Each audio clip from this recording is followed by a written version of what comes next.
Hello everybody! Today we're going to learn about how to use Google Docs to write an essay. If you have a free Google account, you can use Google Docs to write papers and share them with other people easily. To open Google Docs, go to google.com, make sure you are signed in, and then you can go to Google Docs here and open a new file. Today, let's go over the basics. First, we need to make sure our font is correct. Usually, papers will be typed in Times New Roman font, size 12. We can change that in the bar at the top of the screen. Here is our font, and here is the size. Next, let's put our name on the page. By double-clicking the top of the page, we can add a header to our paper. Because we only want this header on the first page, we should click this checkbox so that the first page is different. Now, we want to put our name,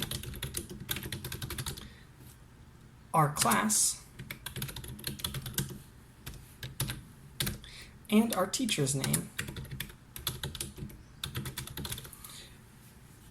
Then we should put everything on the right side of the page by clicking here after highlighting it.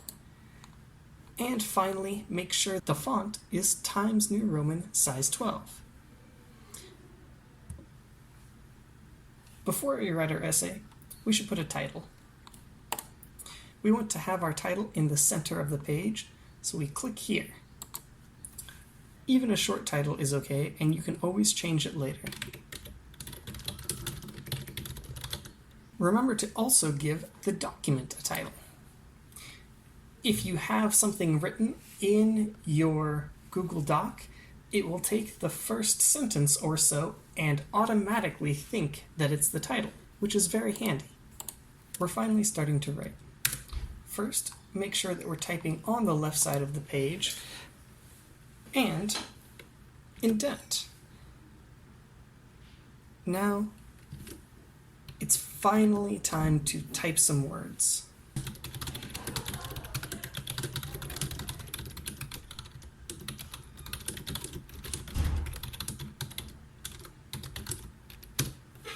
Oh no, we misspelled a word. Luckily, Google Docs shows a little red squiggly line under misspelled words. On desktop, you can click it and it will give you suggestions for what it thinks the correct word is. This is the word that I wanted to write, so I'll change it by clicking on it. There can also be blue squiggly lines under grammar mistakes that Google sees, but those aren't always so easy to change. Now that we've written our first sentence, be sure to have a space after the period. Except inside quotation marks, you need a space after a period, comma, exclamation point, or a question mark. Now we have two paragraphs, but they're too close together. To make the paper easier to look at, we're going to make it double-spaced. To do this, we have to highlight everything, go to the Format options, and choose line spacing. Here, we want a line spacing of 2. Now the whole paper will be double-spaced. Remember that you don't want to double-space the header. It's okay the way it was when you wrote it at first.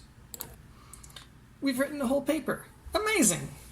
If you want a word count, you can go here and then click on word count. This will give you how many pages are in your document, how many words you have all together, and how many characters you have with and without spaces. Now all we have to do is share it with our teacher. First, select Share in the top right. There are two ways to do this.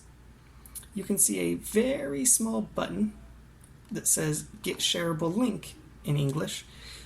If you click this, you can get a link that you can send through Google Classroom or email or even Line.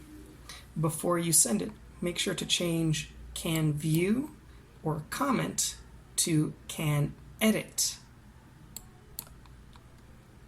This way, your teachers can give you feedback. The other way that you can add someone is by putting their email in directly to this area.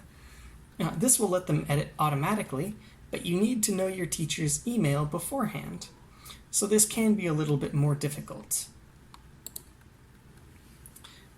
And now we have a finished paper, and this is what most papers should look like. Each paragraph is indented. It's Times New Roman, size 12, and double-spaced the whole way through. And I don't see any red lines that say that I've misspelled something. Thanks for watching. See you next time.